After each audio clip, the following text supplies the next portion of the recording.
Hi, I'm James Kahn, and these are my stories.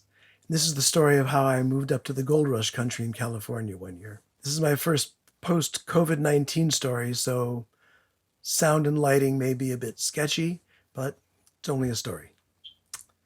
I was driving up 1983, I think, one Christmas vacation with my wife Jill up the 49er Trail in Northern California on the west of the Sierra foothills. We came to a little town called Jamestown first. It was one street long with three big hotels that I was told were closed down in the 70s when Reagan was governor because they were whorehouses. Wildly popular.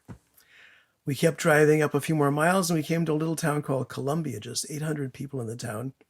But what was strange was there was a line of six black long stretch limos parked in the road outside town. So we stopped and got out and started walking around, and I passed these two gentlemen who were tall, black sports coats, blue jeans, boots. They both had hearing aids, and one of them sounded just like Slim Pickens, the actor. And he looked a little like him, too. I had to do a double take. I thought it was kind of odd. But we kept walking. We went to the local watering hole, the St. Charles Saloon. I asked the waitress what the deal was with all the limousines. She said, oh, it's Slim Pickens' funeral. He's lived here for the last 15, 20 years. He was a real popular local character. I happened to notice there was a real estate brochure on the table next to us and picked it up, and we said, what the heck, and called it a local real estate agent and met him and told him we were looking for some place with a waterfall in the backyard. We weren't really looking around for anything particularly, but it just seemed like something to do. So he said he had a friend who was another agent who was living in a house that was not on the market yet, but it had a waterfall in the backyard, and let's go look at it.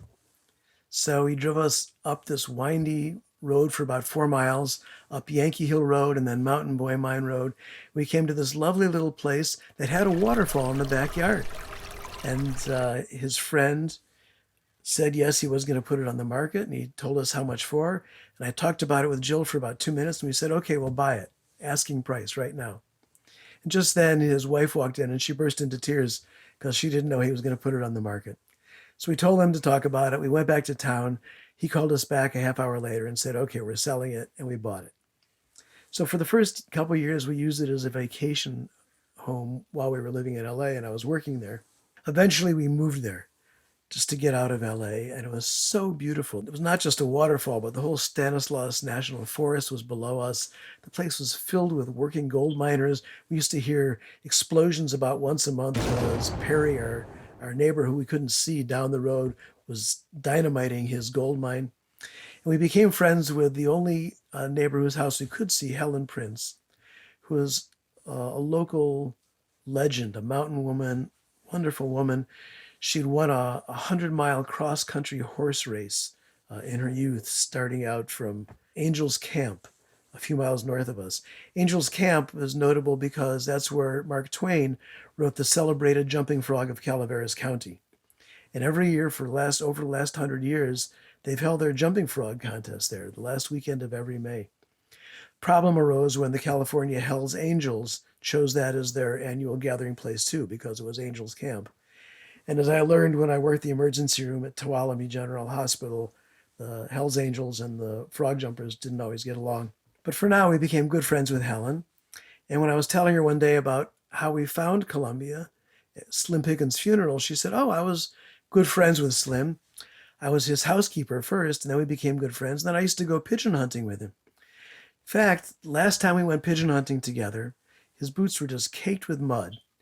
And he asked me if I'd just take them home with me and clean them off. He didn't want to deal with it. So I said, sure. I took the boots home, and I never got around to it. And then he died, and so I still have the boots. Do you want them? I said, do I want them? Man, Slim Pickens, he was one of my favorite actors. He was in Dr. Strangelove. He rode the bomb down to all of our oblivion. He was in One-Eyed Jacks. He was in a million cowboy movies that I loved. He also played the sheriff in Pat Garrett and Billy the Kid that Bob Dylan wrote the song Knock, Knock, Knock on Heaven's Door for Slim's death scene. Pretty cool. So she said, okay, she gave them to me. And they've held a place of pride every place I've lived ever since.